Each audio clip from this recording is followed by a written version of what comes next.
There. Oh.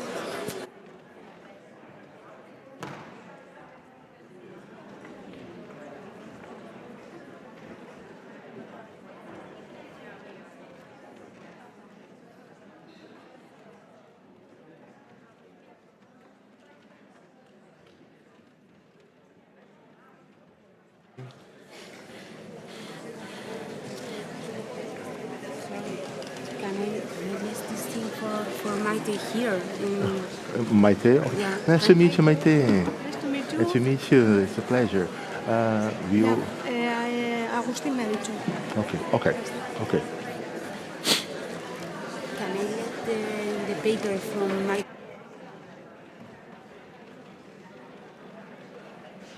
Espera, aquí.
Buenas tardes.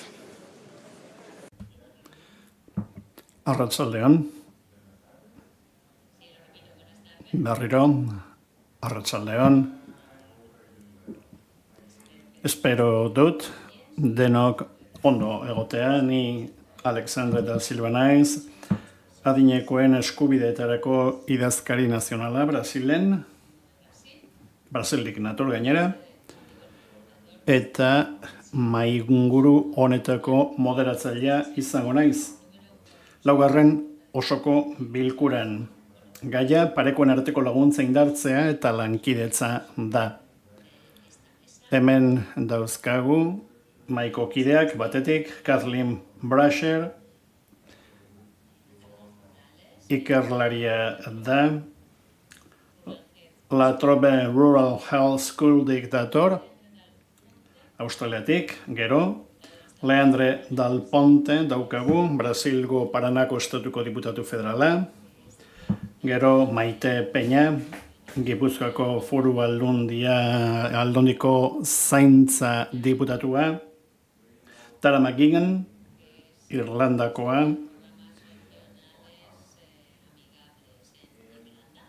Hiri lagunkoien programako zuzendaria da Irlandan, eta Michelle Kanjingi Kim, Keniatik datorrena,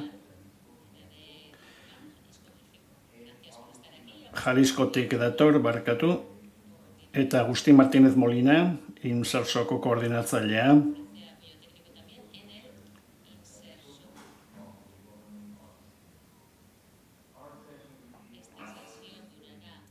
Gutxi gorabehera, ordu bat eta erdiko saioa izango da, guztira, hizlariek hitz egingo dute,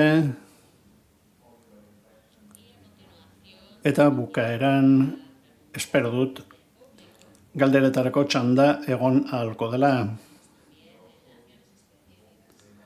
Batez ere ekintza zehatzetan zentratuko gara, eta espero dut benetan eztabaida interaktiboa izatea.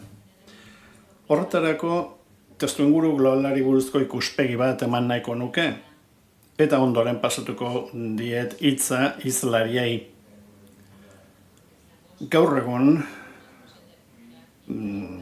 leherketa demografiko bat gertatzen ari da, eta aldaketa sakona baitare maila demografikoan. Bizi itxaropenaren handitzeagatik gertatzen ari da. Pertsona gero eta gehiago daude, 60, 70 eta 80 urte dauzkatenak eta horrek aldaketak eragin behar ditu, baina baita ere adin desberdineko pertsonek elkar bizi behar dutela, bakoitzak bere beharrekin. Beraz, aniztasun edo dibertsitate handia dago batetik, pertsona zaurgarriak maila desberdinetan eta hor diskriminazioa egon daiteke.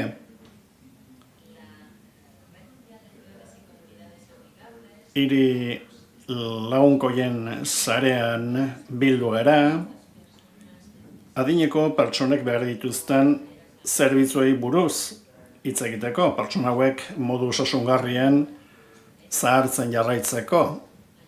Horretarako haien eskubideak izan behar ditugu kontuan, eta eskubide horiek bermatzeko bideak aurkitu behar ditugu. Zahartzeari buruzko ikuspegi global bat behar dugu.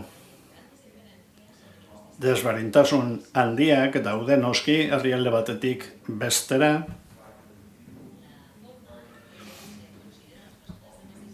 eta 65 urte gorako pertsonak ikusteko modua desberdina da baita ere leku batetik bestera. 2025ean mundu osoan 22 milioi pertsona zeuden 65 urtetik gorakoak. Gaur egun gauzak ikusita populazioaren 40%raino iritsi daiteke etorkizunean, eta hori kontuan hartu beharko dugu, sareak ehundu eta antolatu beharko ditugu, hain zuzen ere adinekoen eskubideak babestu nahi dituzten pertsonek osatuta. Zahartzea gero eta azkarragoa gertatzen ari da, baina esan bezala, populazio horrek ezaugarri desberdinak ditu herrialde batzuetatik bestetara. Eta horrek esan nahi du halako ekintza koordinatu publiko bat behar dugula, zerbitzu publikoa eskaintzeko, eta horretarako eragile guztiak inplikatu behar ditugu. Maila desberdinetan lan egin behar dugu, maila lokalean, eskualde mailan, nazio mailan eta maila globalean ere bai. Azken batean, adinekoen giza eskubideak babestu behar ditugulako eta zahartze aktiboa bilatu, eta baita beraien bizi kalitatea ere. Zahartzea gizartearen lorpen bat bezala ikusi behar dugu. Gu denok zahartze egoki bat izan dezagun etorkizunean ere. Ikuspegi horrek behartzen gaitu gure mentalitatea aldatzera, desberdinkeriaren kontra eta diskriminazioaren kontra borrokatzera. Hor, arrazak, etniak, generoa, sexua, estatus sozioekonomikoa eta testuinguru kulturala izan behar ditu kontuan. Testuinguru honetan, lankidetzatik eta gaitasun instituzionaletik lagundu behar diegu adinekoei. Ezagutza partekatuz, besteen praktikoa onak ezagutuz, eta jakina parte hartzea bultzatuz, parte hartzezko prozesuen bitartez. Eta hori dena ikuspegi global batetik begiratuta eta esperientzean oinarrituta ere bai.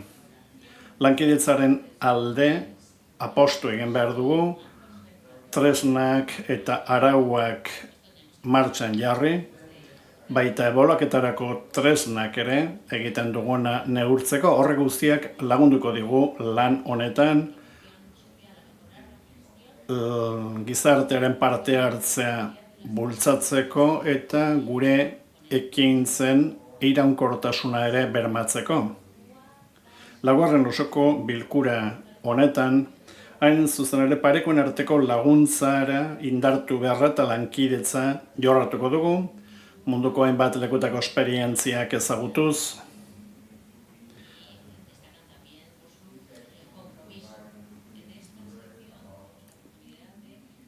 bilkura honetan, osoko bilkura honetan, hainbatekin bide ezagutuko ditugu, hainbat herritakoak.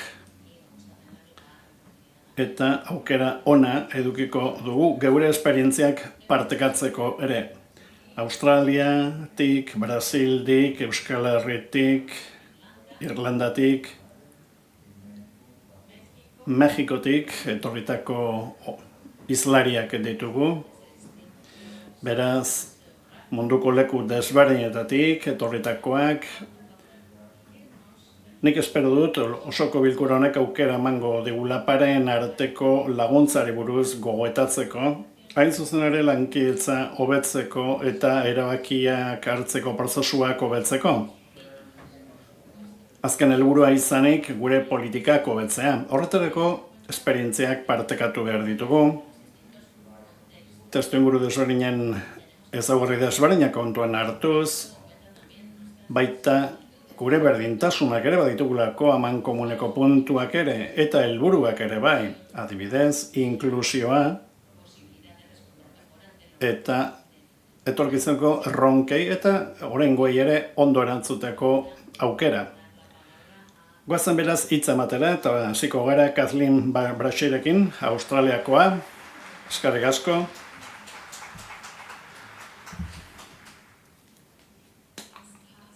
Arratsaldeon.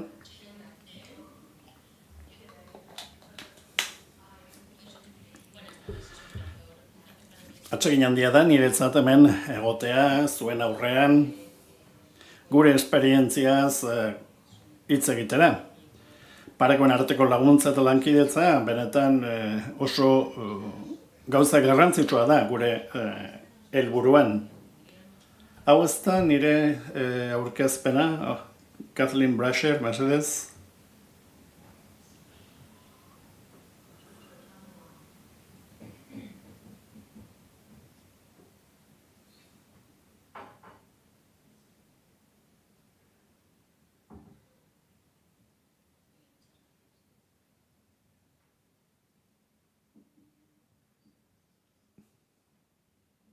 Bai, hemen dago. Hasteko, esan nahiko nizueke non egiten dudan lana. Baita egiten dudan lana ere, ikusten duzue Australiako leku honetan, Victoria estatuan bizi naiz, hor daukazue mapan non dagoen, gutxi gero bera Galesen tamaina daukan eskualdea da, badakit galestarrik badagoela hemen, baina Islandiako biztanleria daukagu, beraz, populazioaren edo biztanleriaren dentsitatea oso txikia da, herriak nahiko urruti daude elkarren gandik, eskualdaren inguruan Australiako Alpeak ditugu, guk horrela deitzen diegu, 2000 metrotik gorako mendiak dira. Batez ere nekazaritza da alor nagusia bertan, masgintza eta esnegintza dira sektorerik indartsuenak. Gainberan dauden herriak ere baditugu, populazioari begiratuta, 152, 65 urtetik gora ditu. Hemen sartuta daude, baita natibo aborigenak ere, hau da jatorrizko herrikoak. Beraz, hau da gure geografia, Victoriako ipar mendebaldea da. Irudi honetan, ikusi dezakegu, azkeneko urteetan gertatu diren gauza muturreko batzuk, duela gutxi gertatu da, sute handiak egon direla gure inguruetan, beraz, ingurumen egoera nahiko konplexua da, basa bizitza asko galdu da, azpiegitura asko ere bai, eta gure baliabide ekonomikoak ere oso tensionatuta geratu dira, azpiegitura hobeak behar ditugu, naiz eta hori noski munduan leku guztietan gertatzen den, eta gurean ere COVID-aren eragina egon da, sute asko eta baita uholdeak ere. Ikusi dezagun orain zer gertatzen den gure eskualdean, eta zaintza integratuaz hitz egin nahi dut. Egin nahi duguna kasu honetan da komunitate eta osasun zerbitzu guztiak batzea, zainketa global eta orokor bat, integral bat emateko. Hori da gure helburua. Hau guztia hasi ginen garatzen 4M deitzen dugun plan baten bitartez. 15 adituk eta 20 adineko pertsonak hartu zuten parte. Finantzaketa gobernu federalak emandakoa da, eta pertsonak animatu ditugu herramienta honetan parte hartzera. Horretarako tailer batzuk antolatu ditugu. Adineko pertsonentzat, gutxi gorabehera, komunitate eta osasun zerbitzuei buruzko tailerrak ziren, hainbat pertsonak hartu zuten parte, ahalik eta gehienek parte hartzea nahi genuen, eta esan bezala zaintza zerbitzuei buruz hitz egiteko zen. Horretarako komunikazio tresnak erabili behar izan ditugu,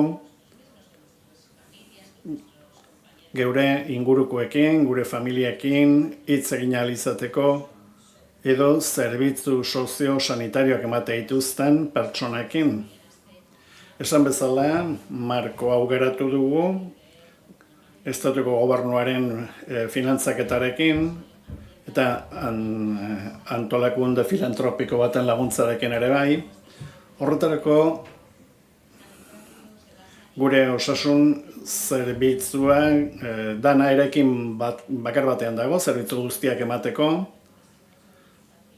eta beste antolakunde askorekin batera lankidetzan ibili gara, lehendabizi aholkularitza talde bat osatu genuen,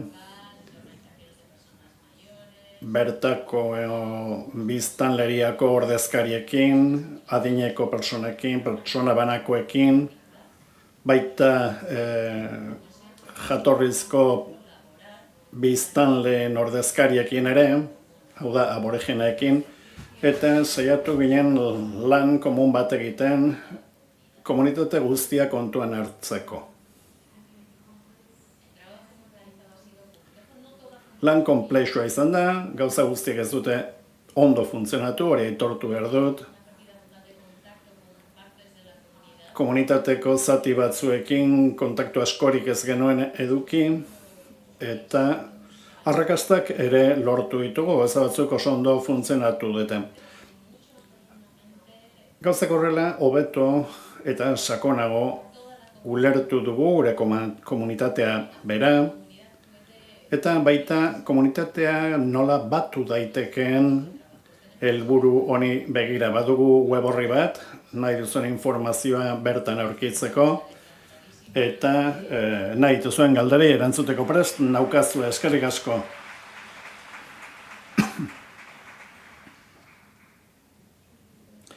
Eskerrik asko, Kathleen.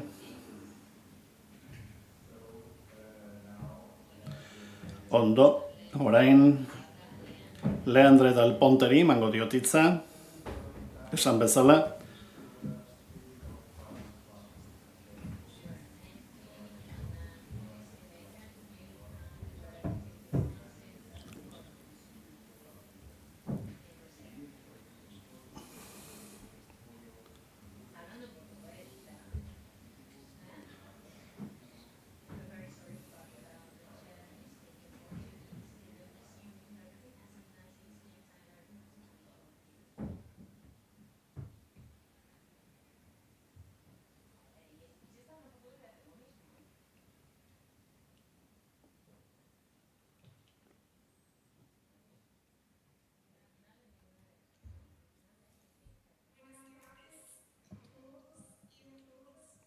Arratsaldeon, ore handia da niretzat mainguru honetan eta nazioarteko batzar honetan parte hartzea.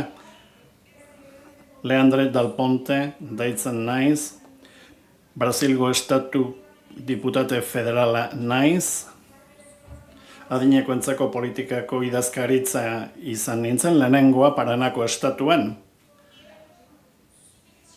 Parana gobernu autonomo bat daukan eskualde bat da. Gure konkistarik handienetako bat kontatuko dizuet. Adinekoen funtsezko eskubide bat landu dugu eta ezarri dugu lege nazional baten bitartez, 2024an. Hori aldaketa historiko bat izan zen gure herrialdean. Paranak, esan bezala, gobernu autonomo bat da, Brasilgo hegoaldean kokatuta dago, 389 udalerri ditu eta 12 milioi biztanle ditu 2018 gero. Parana erreferentzia bat izan da hiri eta komunitate lagunkoien sarean.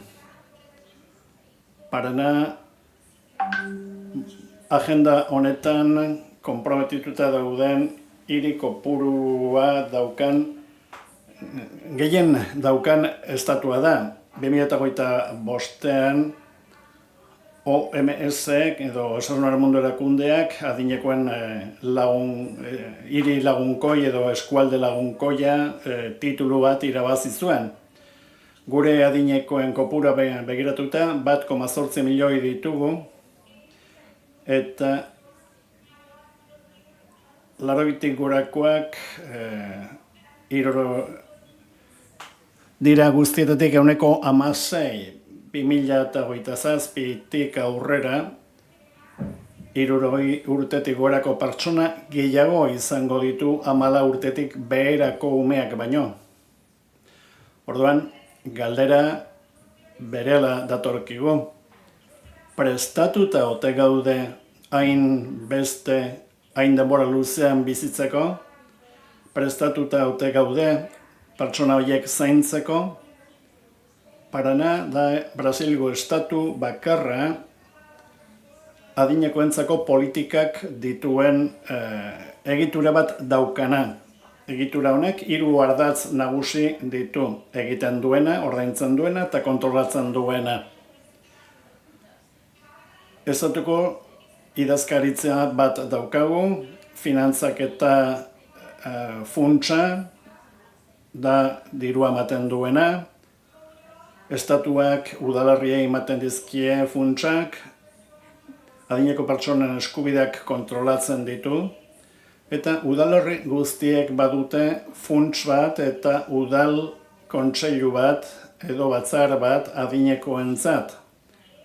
Eta haietan parte hartzen dute.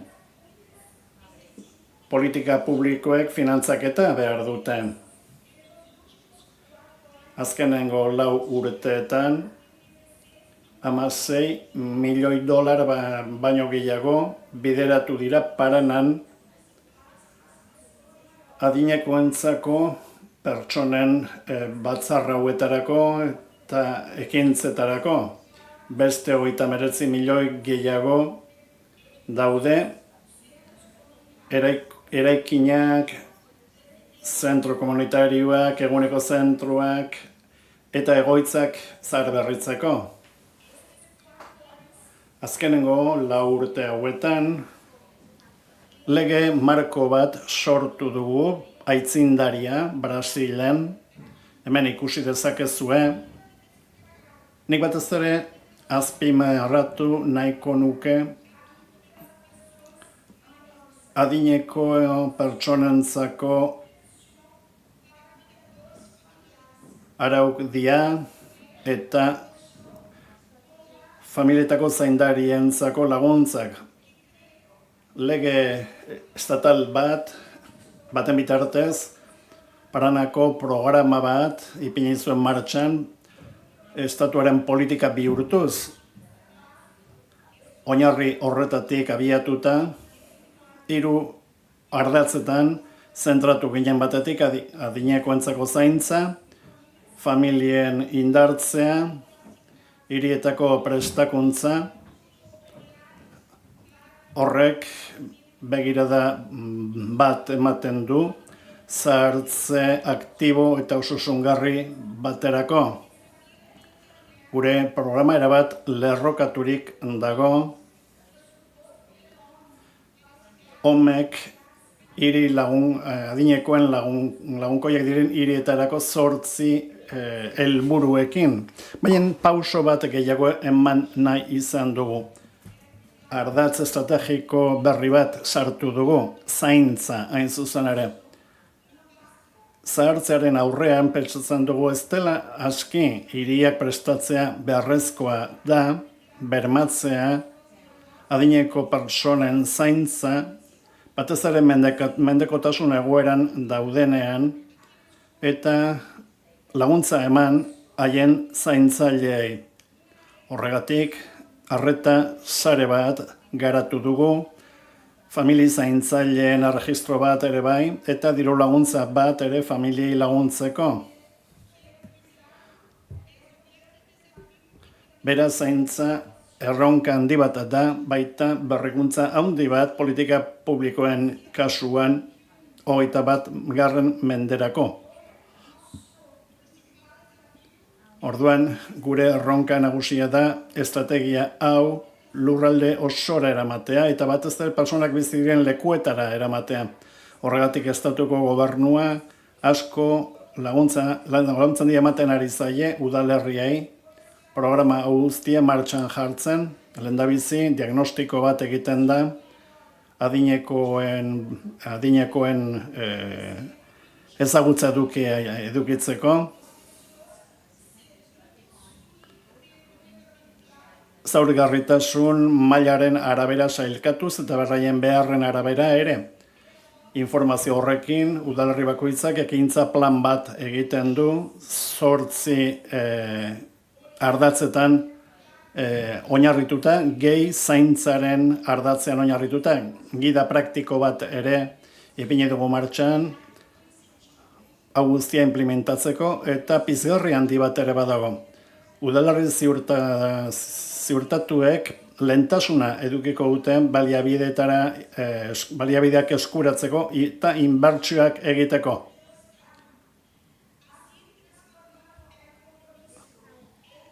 Horrela, ekintza konkretuak egingo dira, iraunkorrak eta benetako inpaktua edukiko dutenak pertsonen bizitzan. Web orri bat ere osatu dugu, informazioa eta laguntza emateko bai udalerriei, hiritarrei eta teknikariei. Horrela, programan parte hartze duten hirientzat, gobernuak laguntza teknikoa ematen die, Paranak lege marko bat eraiki du, programa puntualetatik estatu politika iraunkorra bihurtu duena. 4 urtetik gorako lana daramagu $50 milioi baino gehiago, adinekoen autonomia, babesa eta inklusioa bultzatzeko, ekintza bakoitzak helburu komun bat dauka. Errespetua ziurtatzea eta baita parte hartzea eta bizikalitatea adinekoentzat. Legeek eskubideak berme bihurtzen dituzte.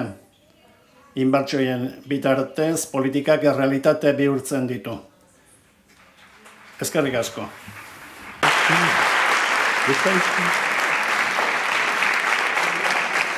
Gracias parlamentaria. Eskerrik asko. Orain Maite Peña daukagu, Gipuzkoako Foru Aldunditik. Zuretzako galdera. Gipuzkoak adinekoekin hiri eta komunitate lagunkoien sare sendo bat dauka zure ustez.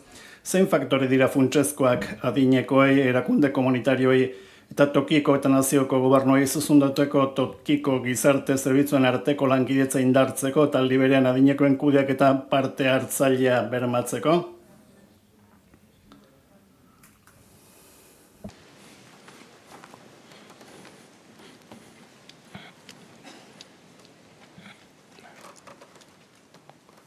As folhas tratam aí. Tem a apresentação? Eskerrik asko. Arratsalde-on guztioi eta ongi etorri Gipuzkoara. Benetako plazerra da eta orea da munduko txoko askotatik etorri zareten guztiak gure artean izatea. Ziur gaude egun hauetan ezagutza, esperientzia eta ikasgai ugari partekatuko ditugula. Elkarrekin ikasteko aukera paregabea izango da. Pertsona guztientzako gizarte lagunkoiagoak, inklusiboagoak eta bidezkoagoak eraikitzeko helburu partekatuarekin. Guretza ere ore berezia da kongresu hau hemen ospatzea. Egun hauetan mundu mailako fokua Gipuzkoan dago. Eta benetan pozgarria da aditu, profesional, erakunde eta lurralde hain ezberdinen topagune bihurtu izana. Hirugarren munduko mailako kongreso hau lan askoren emaitza da, baina baita azken urteotan gure lurraldean garatzen ari garen eraldaketaren aitortza ere. Izan ere, Gipuzkoan azeleragailua zapaldu dugu, eskuartean dugun erronka ikaragarria delako. Eta gainera, denok interpelatzen gaituen erronka delako. Biztanlearien txartzea, bizi itxaropen hazkundea, mendekotasun egoeren gorakada, osasun mentalarekin lotutako erronkak, migrazio fenomenoak, ezberdintasunen aurkako borroka, bakardadea edo komunitate sendo eta lagunkoiak eraikitzeko beharra oso azkar aldatzen ari diren errealitateak dira. Horregatik, erakundeok ere abiadura berean erantzuteko gai izan behar dugu eta horregatik dira hain garrantzitsuak horrelako topaketak. Gure lurraldeetako errealitateak ezberdinak izan daitezke, baita erronka asko partekatuak dira, baina erronka asko partekatuak dira. Ezagutza trukatzea, aliantzak eraikitzea eta elkarrengandik ikastea ezinbestekoa da etorkizuneko erantzunak eraikitzeko. Ikusten ari garen moduan, Gipuzkoa lurralde txikia da. Euskal Herriaren iparraldean kokatuta. 700 eta 30.000 biztanle inguruko lurraldea gara, baina batez ere tradizio komunitario, kooperatibo eta solidario handiko lurraldea gara. Historikoki ongizatea eraikuntza kolektibo gisa ulertu duen lurraldea. Eta hori da hain zuzen ere, gaur aurkeztu nahi dizuegun ikuspegiaren abiapuntua.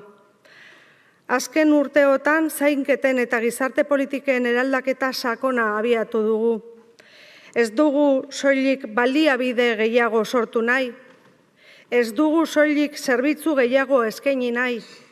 Ongizatea, zainketak eta eskuhartze publikoa ulertzeko modua bera eraldatu nahi dugu.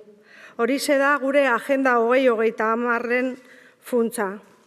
Pertsonalizazioan, prebentzioan, komunitatean eta bizikalitatean oinarritutako eredurantz egiten ari gara aurrera. Pertsona erdigunean jartzen duen eredua, bere nahiak, bere lehentasunak, bere gaitasunak eta bizi proiektua errespetatzen dituen eredua. Baina baita komunitatearekin lotura estua, oso estua duen eredua ere. Guk ulertzen baitugu zainketak ez direla erakundeen erantzunkizun hutsa.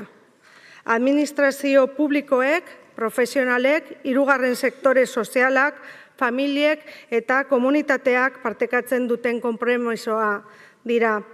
Eta eraldaketa hori aurrera eramateko 4 ideia nagusitan oinarritu gara.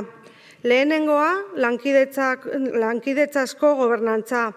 Eraldaketa handiak ezin direlako erakunde bakar batetik egin. Bigarrena, esperimentazioa. Etorkizuneko erantzunak probatu berriro, ikasi eta hobetzeko ausardia behar dugulako. Hirugarrena, eskalagarritasuna, funtzionatzen duena sistema osora zabaltzeko gaitasuna, eta laugarrena, ebaluazioa.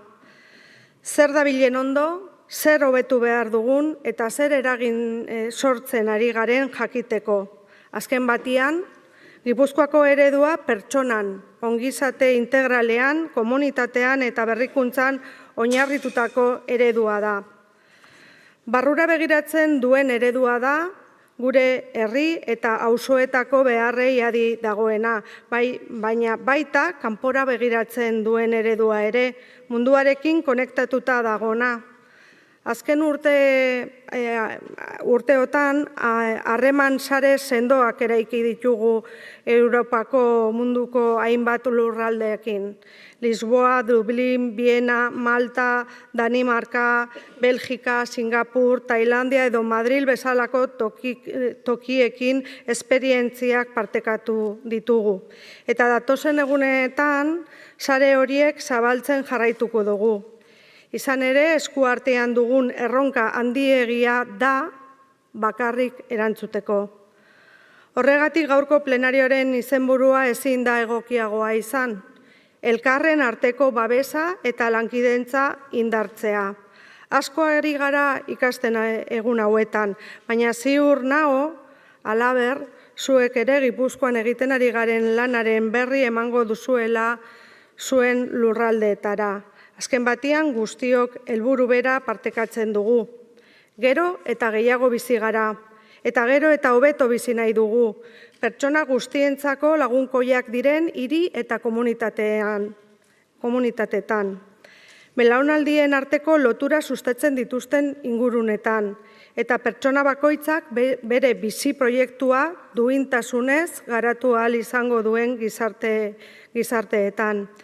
Amaitzeko nere eskerrik beroenak eman nahi dizkiet osasunaren mundu erakundeari, kongresu honen sustatzaile eta babesle nagusi gisa. Antolakuntzan lanean aritu diren erakunde guztiei eta nola ez berteratu zareten profesional, aditu eta ordezkari guztiei. Eskerrik asko Gipuzkoa aukeratzeagatik, eskerrik asko zuen ezagutza eta esperientzia partekatzeagatik eta nola ez eskerrik asko pertsona guztientzako etorkizun lagunkoiagoak eraikitzen jarraitzeagatik. Mila esker.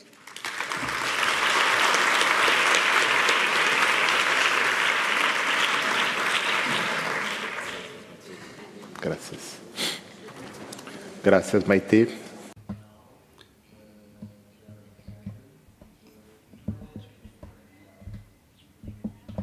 Eskerrik asko, orain, Dara Magigan eukiko dugu, Irlandatik dator, Age-Friendly Irlandakoa, hemen dago bai? Ez, badirudi ezetz. Beraz, Michelen txanda izango da.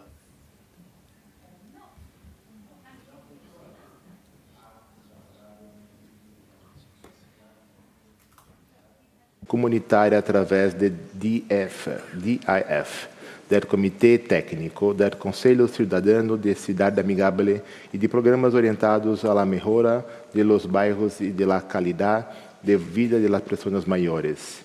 E nessa perspectiva, que elementos considera essenciais para mobilizar os governos locais, do município e do estado, líderes comunitários e pessoas maiores em torno a uma agenda comum e compartida, com responsabilidades expressamente definidas.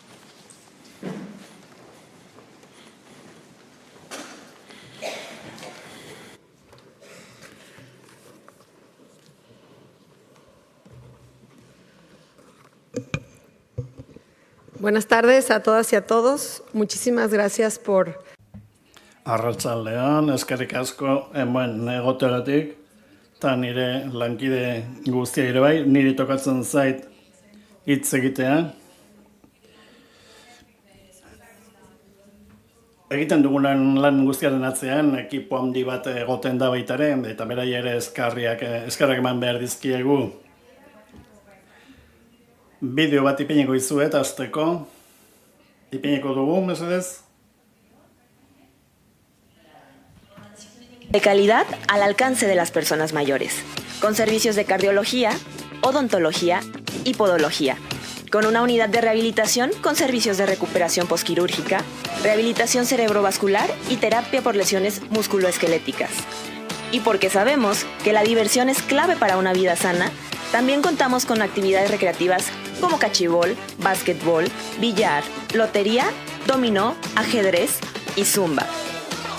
Además, contamos con talleres de coro, literatura, tejido y uso de tecnología. Para mayores informes y programación de citas, llama al 33 38 36 34 52, extensión 6006 y 6009. Ahí está, por si alguien se da una vuelta a Zapopan. Gure herrira etortzen bazarete, badakizue zer egin.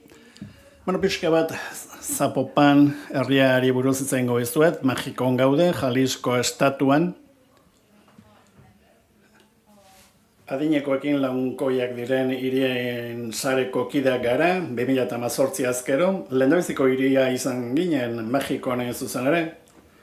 Zapopan, Mexikoko kultura eta kirol eta kultura motore nagusietako bat gara. 1,6 milioi biztanle ditugu eta horietatik 12 adineko pertsonak dira. Niretzat diapositiba oso garrantzitsua da, hau delako gure referentzia markoa eta honela lan egiten dugu politika publikoetan eta dauzkagun adinekoentzako dauzkagun ekinbide guztietan. Berez bi batzorde ditugu, batetik daukagu Zapopaneko aholkularitza batzordea edo kontseilua eta bestea Zapopaneko batzorde teknikoa deitzen da.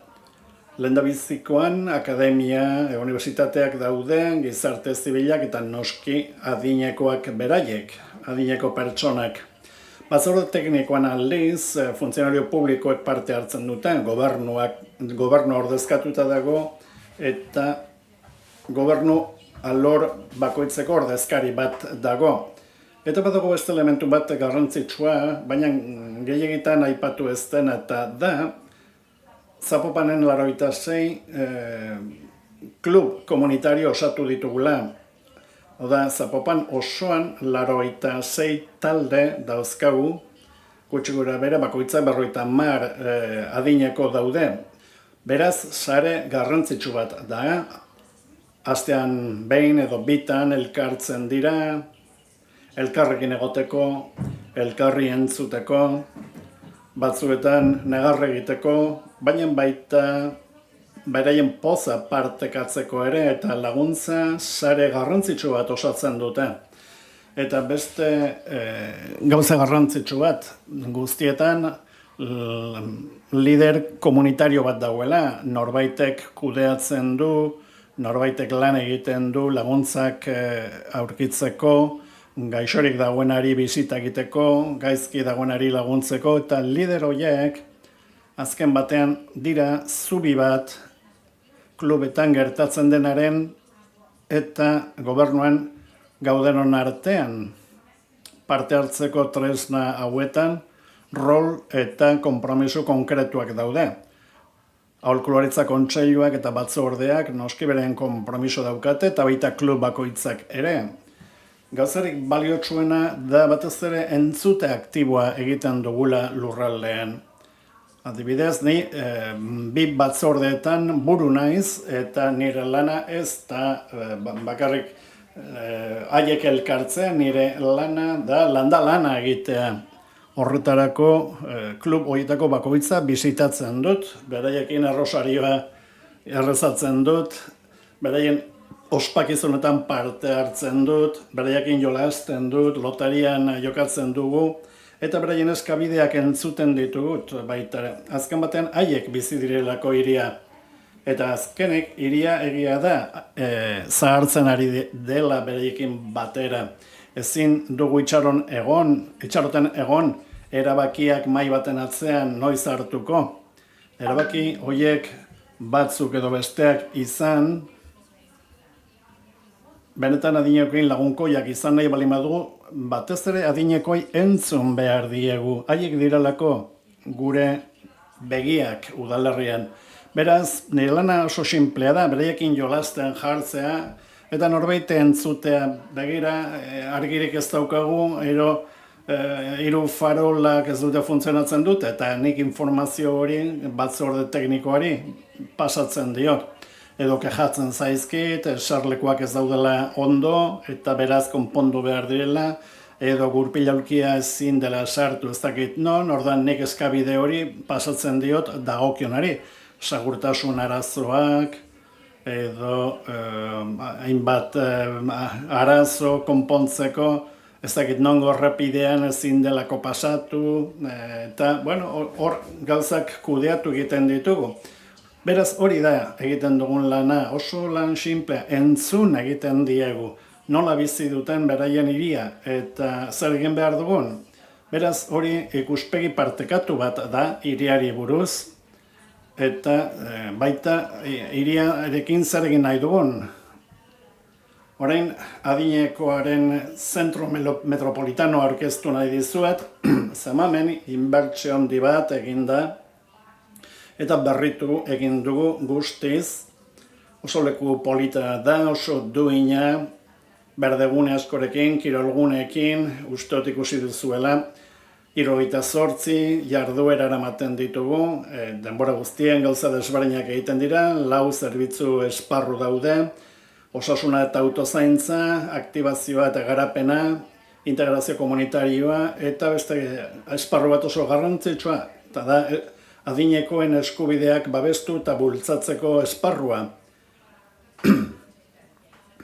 Aurretzat daukagun bezala ikusi dugu honelako alor bat ere ipini behar dugula lanean adinekoentzat. Askotan beraien eskubideak urratuta ikusten direlako, benetan modu beldurgarrian, modu batzuetan.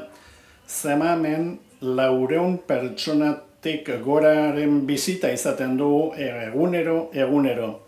Eta gobernu bezala oso garrantzitsua iruditzen zaigu adineko gutxienez astean behin parte hartzea. Horretarako garraio berezia edukitzen dugu, bakoitza bere auzotik etorri dadien zentro honetara, ez dezaten galdu beraien eguna. Egun hori beraientzat berezia da, etxeko atea ixten dute, ez dute beraien familia zaindu behar, eta jardueraz beteriko egun bat pasatzera datoz. Gosaltzera etorri daitezke, bazkaltzera jendearekin, elkarrekin egoteko, badira pertsona batzuk maitemindu eta berriz eskondu ere egin direnak, edo lehen mailako eskolak amaitu dituztenak gurekin, eta batzuk nerabeak bezalakoak izaten dira, beti oso sartuta daude, baita gizarte saretan ere, horrela kontaktuan egoten dira, baita beraien familikoekin ere.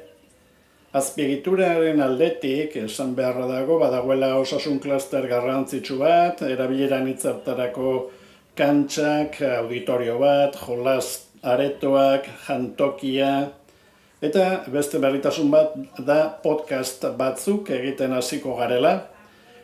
Adineko daukaten ezagutza eta jakintzari buruz, esan beharra dago hori grabatzen ez baldin bada galdu egingo dela, haiekin batera joango da horregatik, beraiekin grabazioak egiten ari gara, kontatu nahi dizkiguten historiekin eta oso esperientzia zoragarria izan da, literatura tailer bat ere egin da, beraien oroitzapenak idazteko, hori guztia konserbatu dadin, eta eskubideen babes eta bultzadari daukionez, unitate honetan 353 kasu hartatu ditugu urte bete batean, aitatik honeko 73 zaintzak ukatzegatik, desanparogatik edo abandonogatik izaten dira. Benetan mingarria da batzuetan ikustea zer gertatzen den.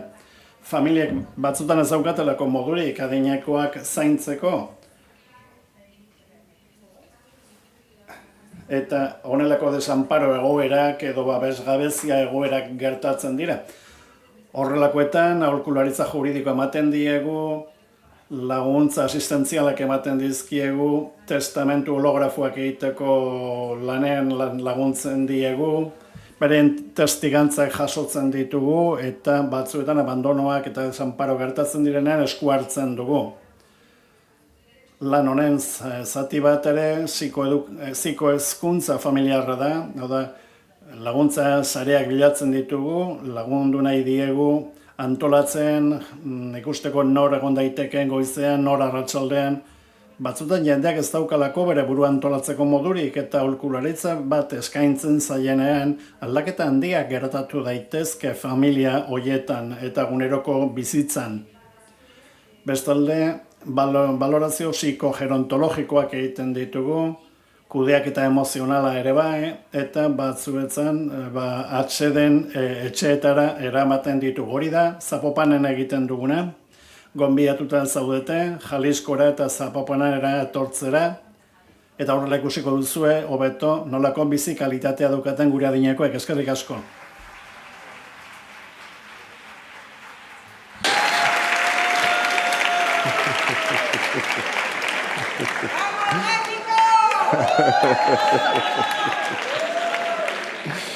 Yeah, very nice. Now, Darren McGuigan. We know that Age-Friendly Ireland is frequently recognized as international reference due to its coordinated national structure, the older people councils, and the multi-sectoral coordinated action across the country's counties. In your assessment, what lesson learned could Ireland share regarding peer strategy and collaboration between cities to guarantee care for older person?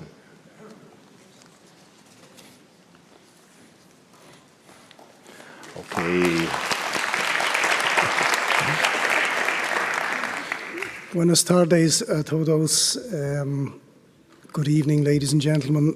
Darragh McGuigan is my name, and I'm a Regional Programme Manager for Age-Friendly Ireland. And apologies for the slight technical hitch there in opening my presentation. We've sorted it now. And again, anybody who was at the affiliates meeting on Monday will probably have seen some of this content, so double apologies if you're seeing some of this again. So, I work with Age-Friendly Ireland, and Age-Friendly Ireland is a shared service of local government which supports the rollout of our age-friendly programmes across all 31 local authorities in the Republic of Ireland. Hainbat antolakunde sartuta daude gure elkarte honetan, Age-Friendly honetan. Irlanda huerte txiki bat da, hor daukazue, mapan, Europar Batasuneko kideak gara, gutxi gora bera, 5 milioi terdi biztanle ditugu.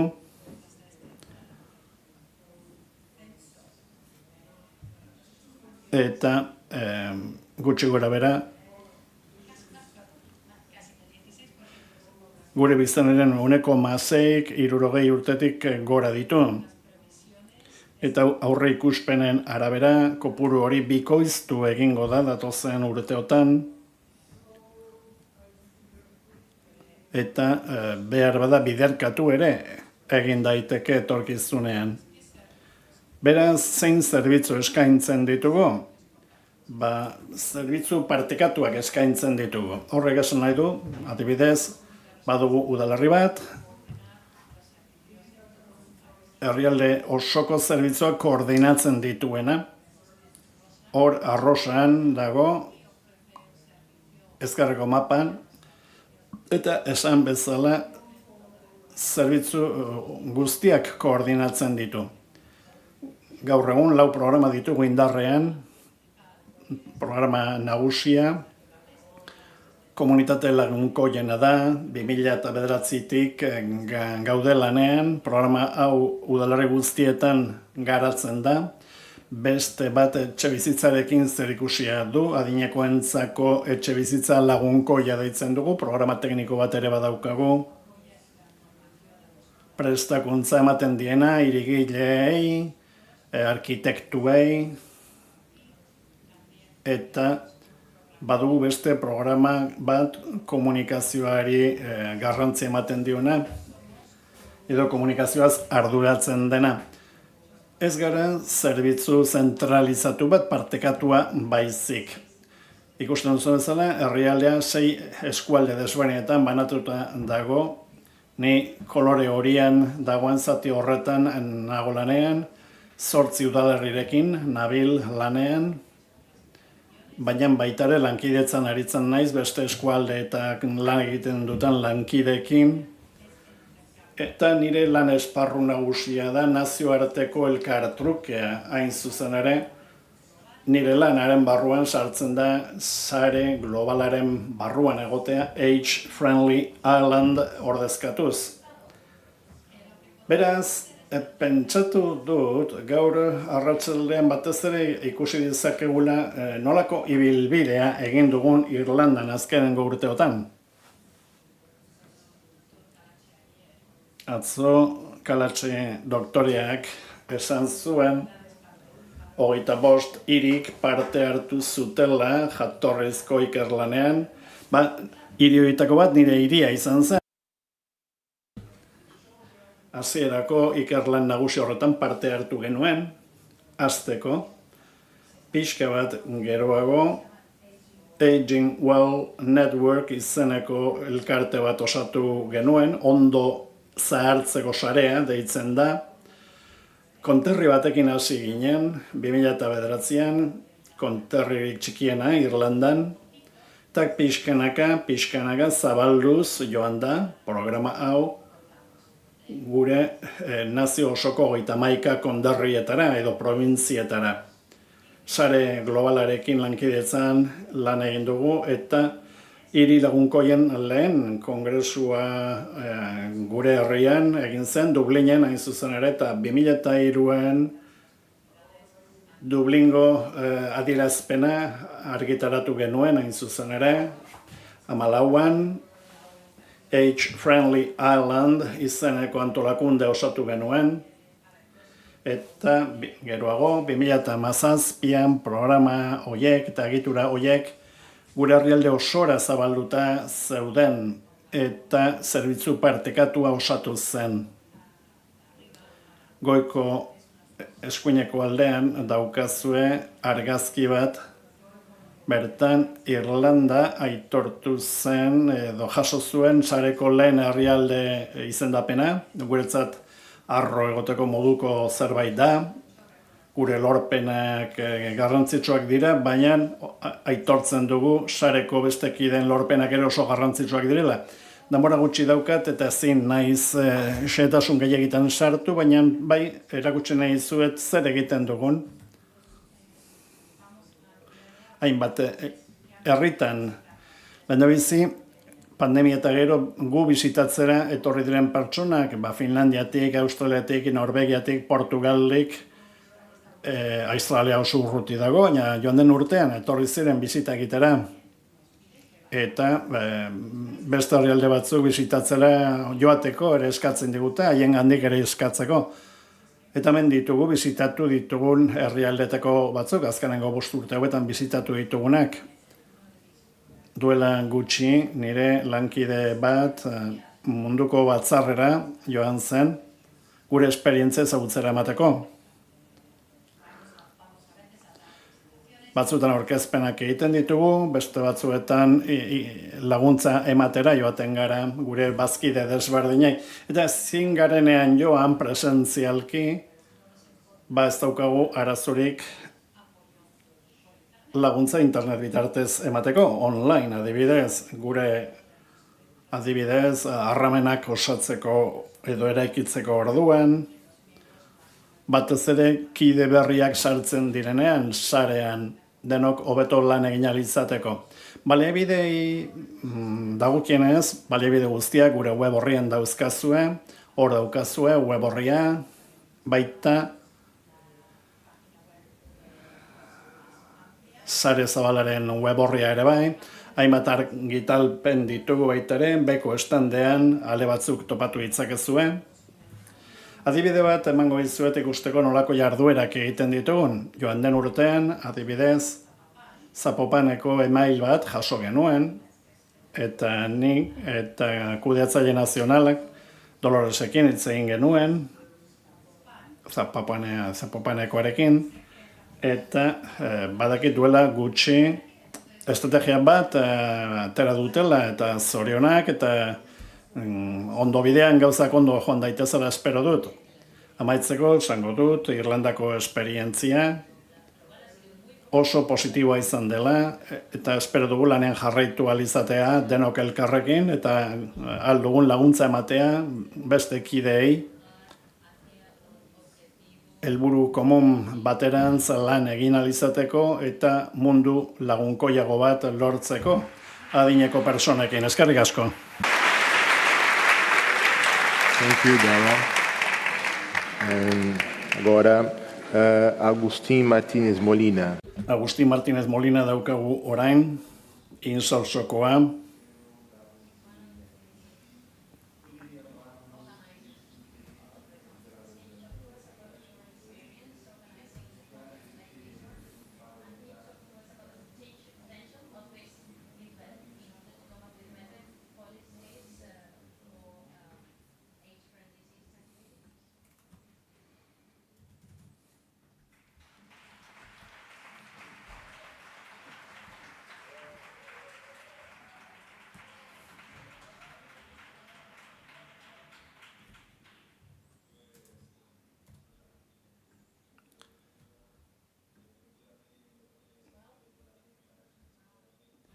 Beriti entzun dioan bakoitzean, bere hitzak ikusita, esan beharra daukat, ezagutzen nautenek badakite gustatuko zitzaidala gehiago ezagutzea, emailak bidaltzen dizkiatenen. Eskerrak eman behar dizkiet gure taldeko 75 pertsona baina gehiagori ere. Haiei esker antolatu izan dugulako kongresu hau eta motz gelditzen naiz. Asko ezin izan ditugulako sartu.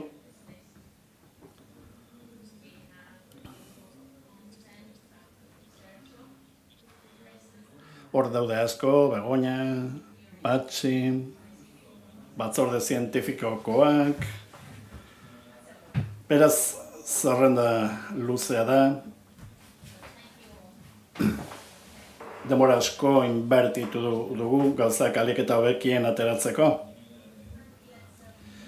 Eta baita adimen artifizialari ere eskerrak.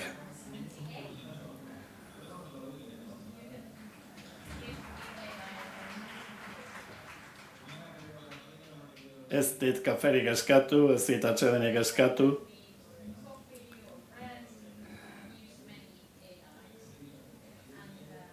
Laguntza handia eman digute.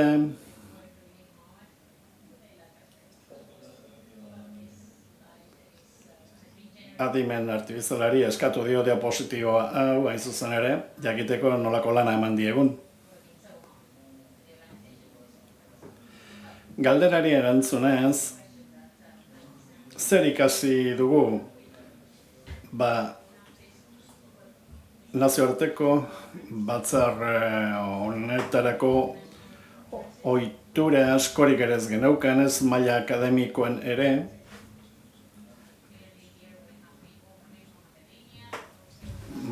akademikoak ez ezik, teknikariak eta politikariak parte hartzen ari direlako, beraz oso kongresu berezia da. Ez da pertsona guztiak ez zirelako berdinak, edo danak akademikoak, edo danak teknikoak. Hemen itxura, hobeto esan da maila desberdineko hainbat pertsona daude, eta denok disiplinartekotasun handiarekin ari gara lan egiten. 2010an atxikitu ginen sare honetan, 2026an, ia 300 udalerri sartu gara sarera, eta joan den urtean Osasunaren Mundu Erakundeak egindako eskariari baietz esatea erabaki genuen eta batzarrau antolatu.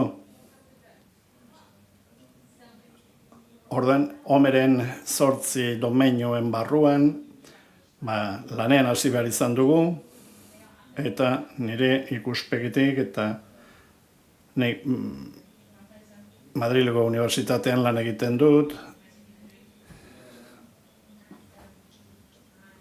eta batez ere alderdi teknikoei begiratu diet, maila nazionalean, baina baita nazioarte mailan ere.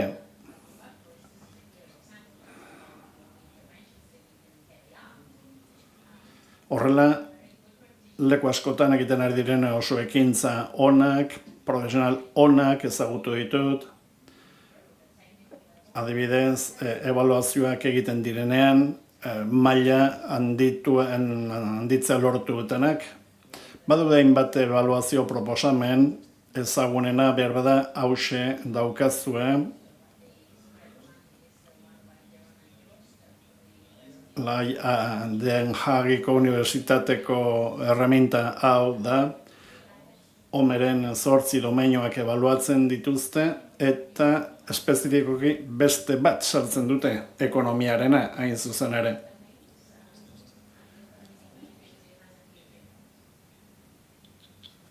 Badakitelako honek guztiak eragin handia daukala jendearen iritzian.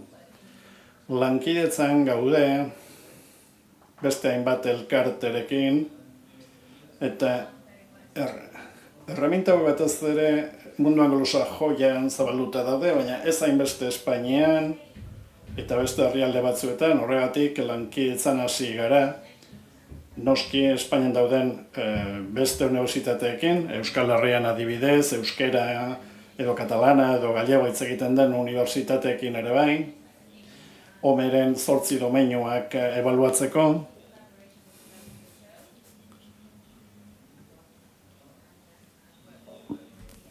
Zepadekin ere lankidetzan gaude, eta hasi gara baita Kostarrikarekin, Txilerekin, Mexikorekin, Kolonbiarekin, Republika Dominikana eta Argentinarekin ere bai.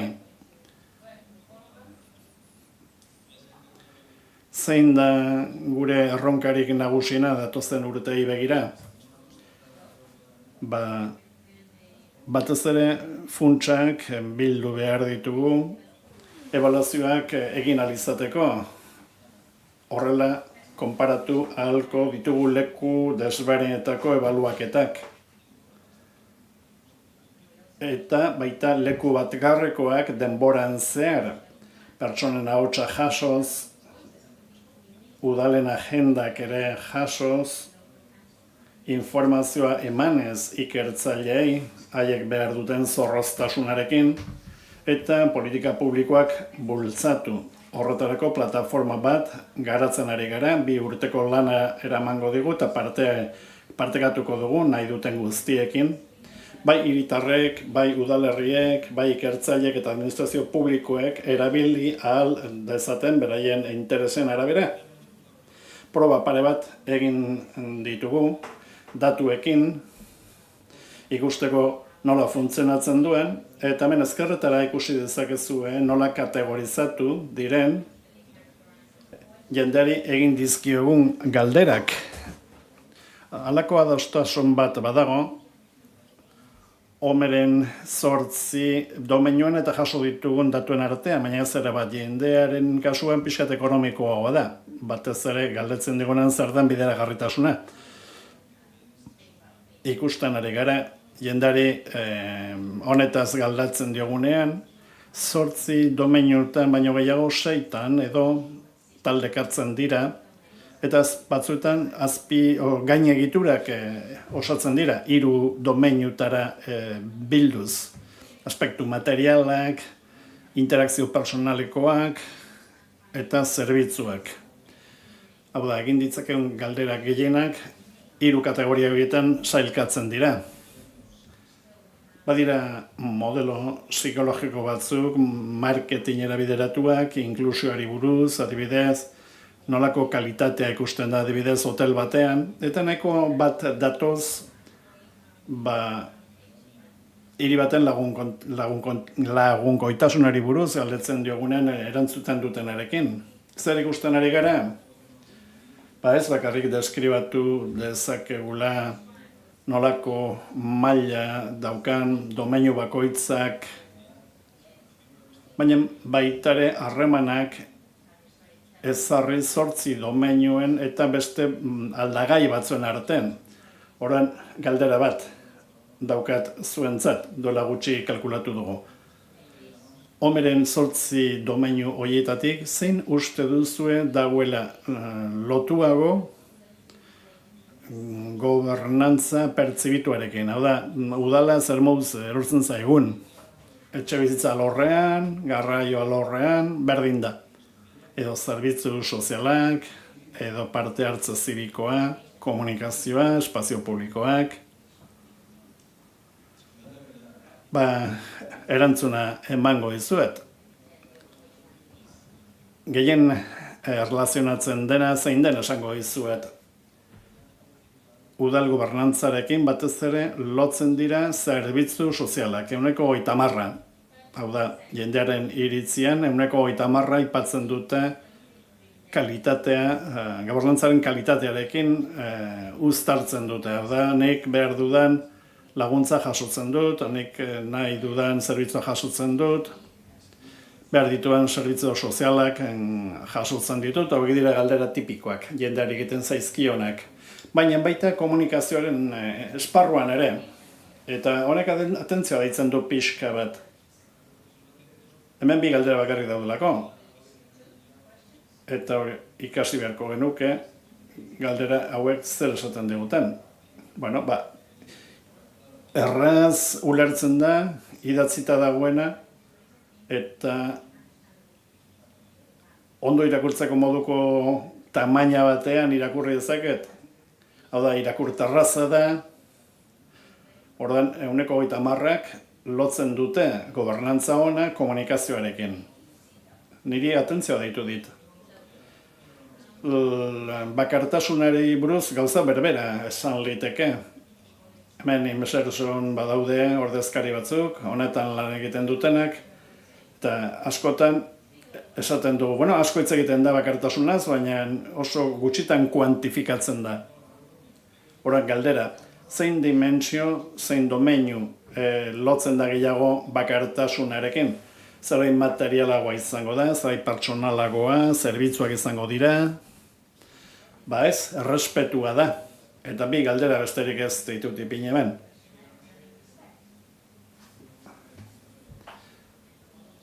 Batzuek, adinkeria aipatzen dute hemen. 14% lotzen dute errespetua bakartasunarekin. Hau da, errespetatua sentitzen naiz, nire adinarekin. Errespetatuta sentitzen direnak gutxiago sentitzen dute bakartasuna. Edo biziarekiko satisfazioa, edo bizi poza esan genezake. Zein dimentsio uste duzue lotzen dela gehiago, 9 dimentsio edo domeinu hobetetik, bizi pozarekin.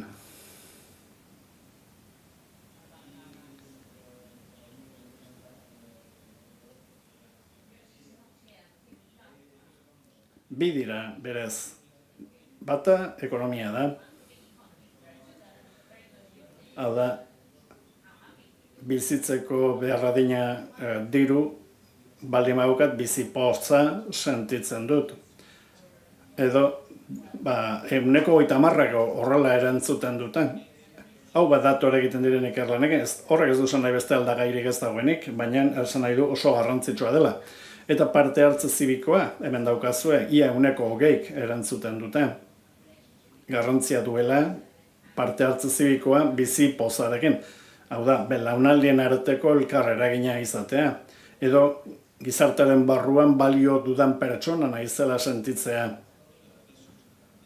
Beraz, loturan nabarmenak ikusten ditugu domeinu hauen eta jendearen erantzunen artean. Bukatzeko, bi ideia besterik ez.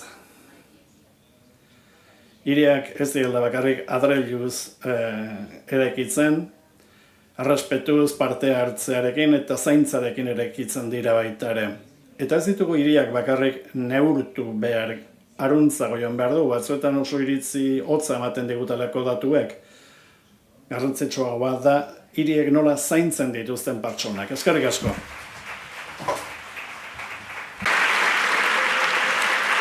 Gracias, Agustín. Eskerrik asko, Agustin.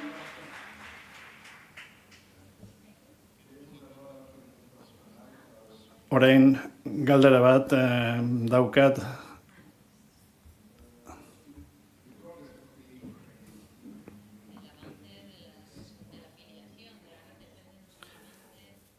Sarean dauden kiduen kopuruan lege markoek lortu behar dute inbertsio publikoa gidatzea eta kontuak emateko tresnak hobetzea. Tresna hauek kontuan hartuz,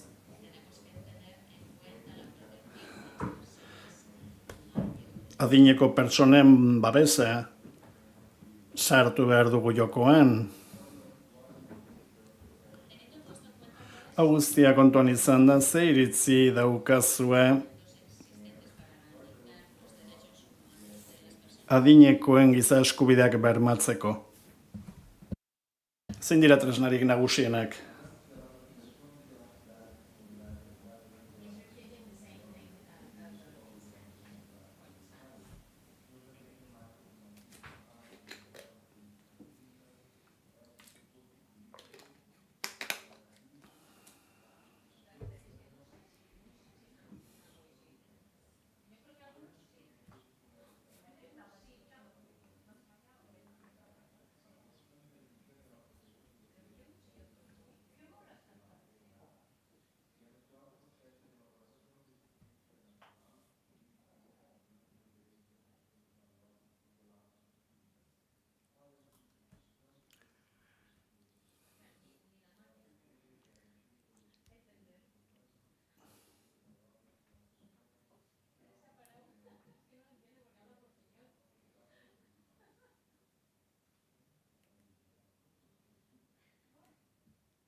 Legeak oso garrantzitsuak dira, jendearen eskubideak, jendearen beharrak eskubide bihurtzen dituztelako, eta horrela jendearen bizitza aldatzen da. Baina inbertsiorik ez bada egiten, eskubideak promesa bat besterik ez da. Horregatik, legeek eskubideak bermatu behar dituzte eta inbertsioak egin behar dira. Hain zuzen ere pertsona etxe bizitza hobetu ahal izateko.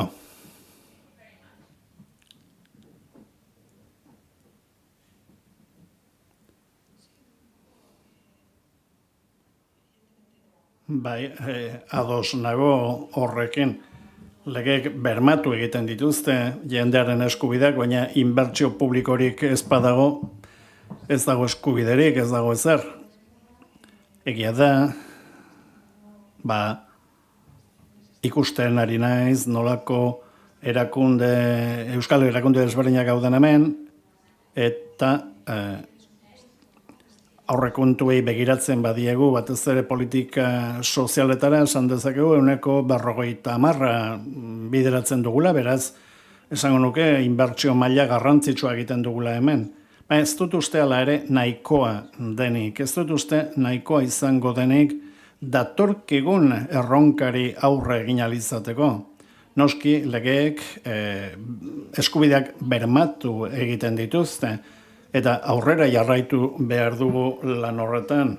Baina iruditzen zait, garrantzitsua dela begiratzea non dauden erronkak, adibidez, zahartzearen kasuan, ez bakarrik eskubideak bermatzeko, baina baita ikusteko zer nolako laguntzak emango ditugun eskubide horiek bermatzeko. Gauzak nola egiten diren ere oso garrantzitsua da, eta pertsona erdigunean jarri behar da. Hor dago desberdintasuna. Nik hor batez ere lankidetza pentsatzen dut behar dela erakunde desberdinen artean, komunitatearekin ere bai, eta pertsonekin azken batean. erakunde publiko batek bakarrik ezin duelako zera egin, diru laguntzak emanda ere, finantzak eta emanda ere, bakarka balin bakaude ezingo diogu erantzun daukagun erronkari, zahartzearen erronka honi. Hortik abiatuta, praktikan jarri beharko dira, esperientzia lokalak,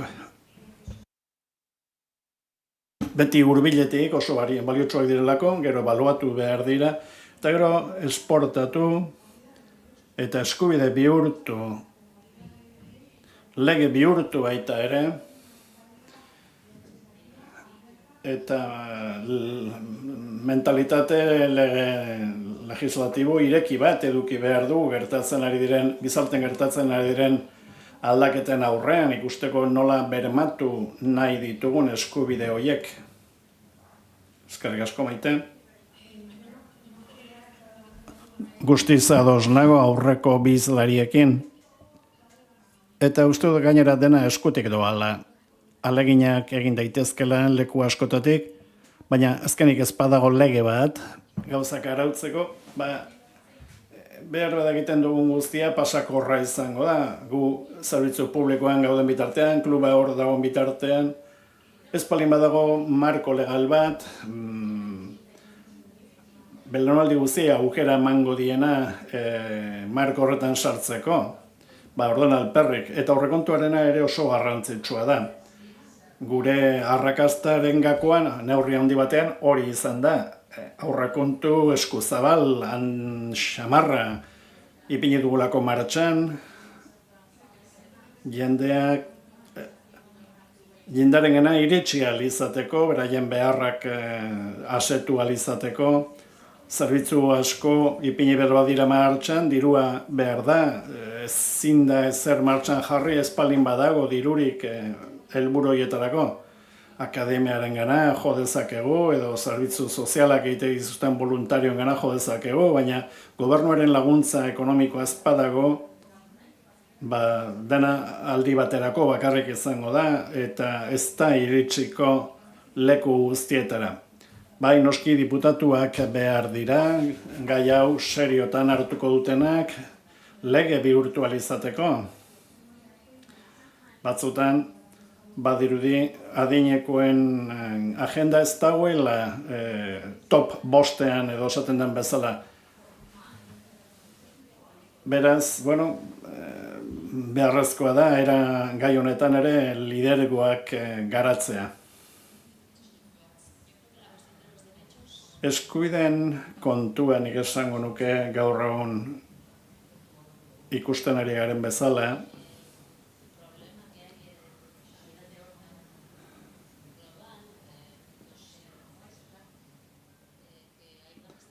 ikusten ari gara zailtasun handiak daudela berdintasuna lortu ahal izateko.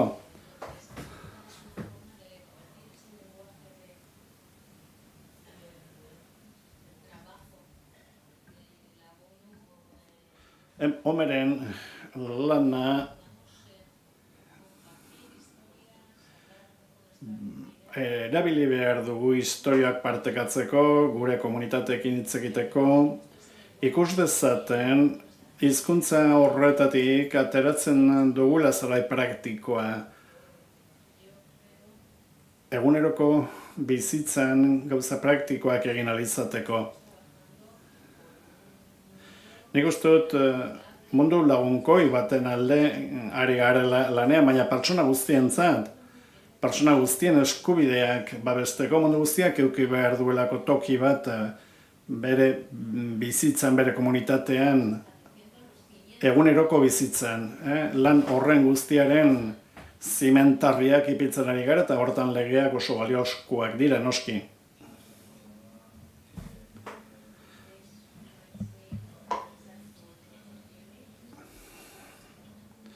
Nik esango nuke momentu historiko batean gaudela.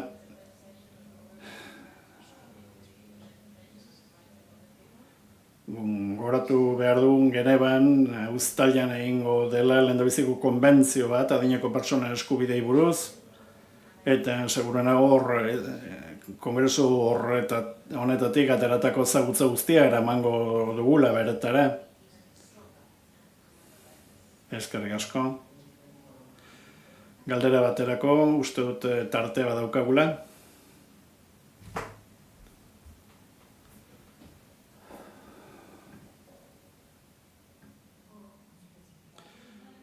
Zorionak, Mirna García naiz, Mexikotik nator. Zer falta den aztertu dugu orduan?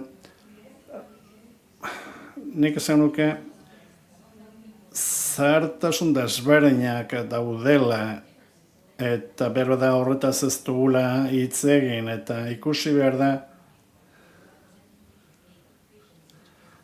ea legeak nahiko ote diren adinekoen eskubideak babesteko. Beste galderarik?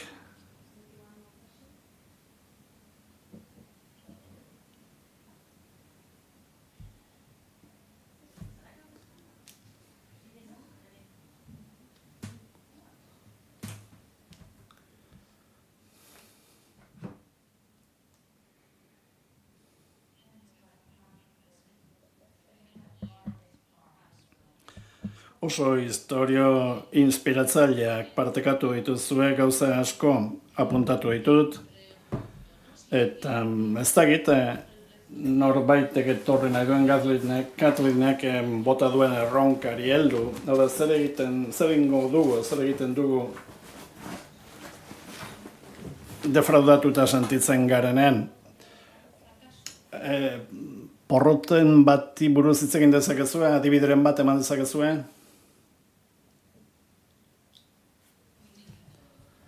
Asko eduki ditugu, porrota asko.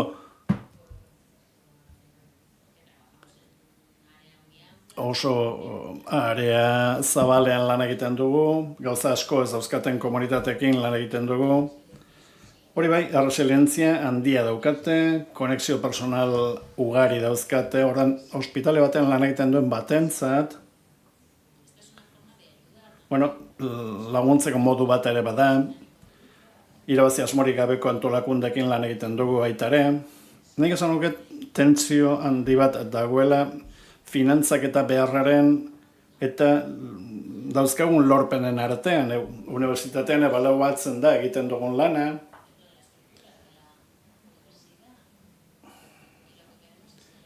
Eta horrekin lortu nahi duguna da komunitate hobe bat eraikitzea. Behar bada, unibertsitatean ez da oso ondo ikusten, denbora asko pasatu behar dugula pertsonak hobeto ezagutzeko, behar bada modu akademikoago batean egiten da lan. Nik esan nuke oroar baliabideak falta zaizkigula. Gainera, nola bermatu baliabide horiek modu ekitatibo batean erabiltzen direla.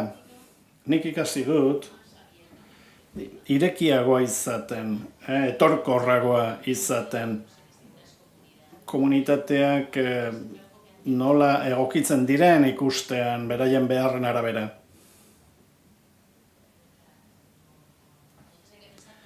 Beraz, pentsatu behar dugu nola egokitu egiten duguna, nola aldatu gauzak maila lokalen hobeto egokitzeko. Eta aurrera jarraitu ahal izateko, horretarako noski denbora behar da, energia asko inbertitu behar da baita ere, eta porrota asko eduki ditugu, berriz ere esan behar dut. Gure herrian sute asko eduki ditugu, ingurumen arazo handiak eduki ditugu, eta hori erronka oso garrantzitsua izan da.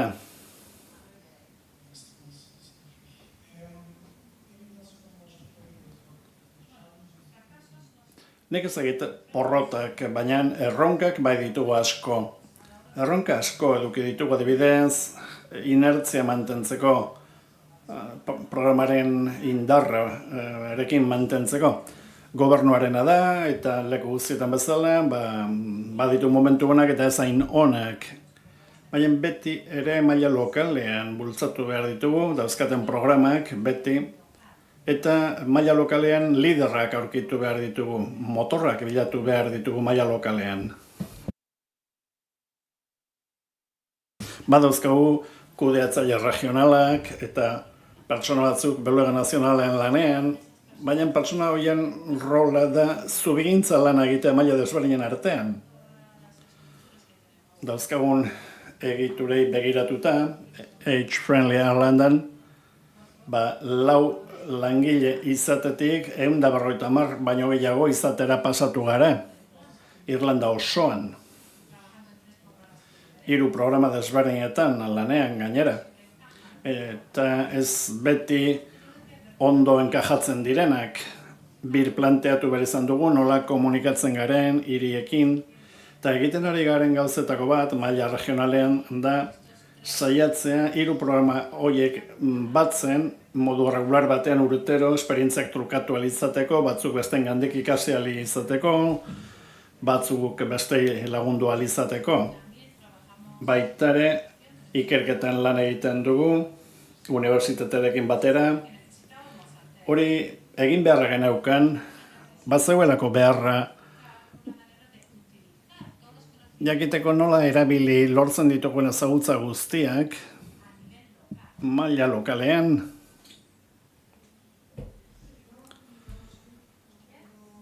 Guk ere porrotak eduki ditugu, asko, behaz topo batzuk ere, estropezu batzuk ere eduki ditugu, baina baliotu izan digute hobetzeko. Nik gauza asko ikasi ditut, batez ere 2 gauza aipatu nahiko nituzke. Batetik, exigenteagoa izaten, eta politika sozialen mailan ez da normalean egoten porrotik, berbeda ez dielako ebaluatzen, berbeda erantzuna izaten da, politika sozialetan inbertitzen den guztia, ondo inbertituta dagoela, eraginkortasun handikoa dela, baina beti ez da horrela izaten. Orduan guk, ebaluaketa bat egin nahi dugu lehenago eta geroago. Guztiak kuestionatu eta horrela behar bada aurrera segitu. Beste ikasbide bat ere atera dugu. Egia da programa batzuek porrot egin dutela, belaunaldi arteko programa beraz zaila zelako, eta noski COVID garaian baita ere egon ziren arazoak. Baina beste momentu batzuetan porrotak eta estropezuak eduki ditugu, baina hortik atera dugun ikasbidea da, hori ala izan dela ez delako koordinazio lan egoki bat egin, eta kopartizipaziorik ere ez delako egin. Nik 2 kontu horiek azpimarratuko nituzke. Ongi etorriak izan bitez porrotak hobetzen laguntzen digutelako, noski, eta ez pentsatzeko dana ondo dagoela, eta exigenteak izaten laguntzen digu. Bai inbertsio publikoarekin, bai lortu nahi dugun emaitzarekin, baita personen bizi kalitatearekin. Eta gauzak ez datozenean modu vertikalean, hau da, lan horizontal bat dagoenean, baina nik esan estropezuak gehiago direla porrotak baino. Eta beste galderari erantzutearren labur-labur. Bueno, noski, legeak aldatzen ari dira, berrikusten ari dira maila guztietan, eta hori beharrezkoa da. Baina batez ere, begiak zabalik eduki behar ditugu ikusteko nola aldatzen ari den zahartzea, eta longevitatea ere bai, nolako pertsonak, nolako nahiak dituzten, nolako beharrak, eta hori ez da zahartzearen kontua, baizik da zebat zahartze desberdin dauzkagun, noski. Hor, nahi gabeko bakartasunaren gaian lan egiten ari gara, baina denbora asko beharko nuke horretarako. Ez daukagu denbora gehiago, sentitzen dut benetan.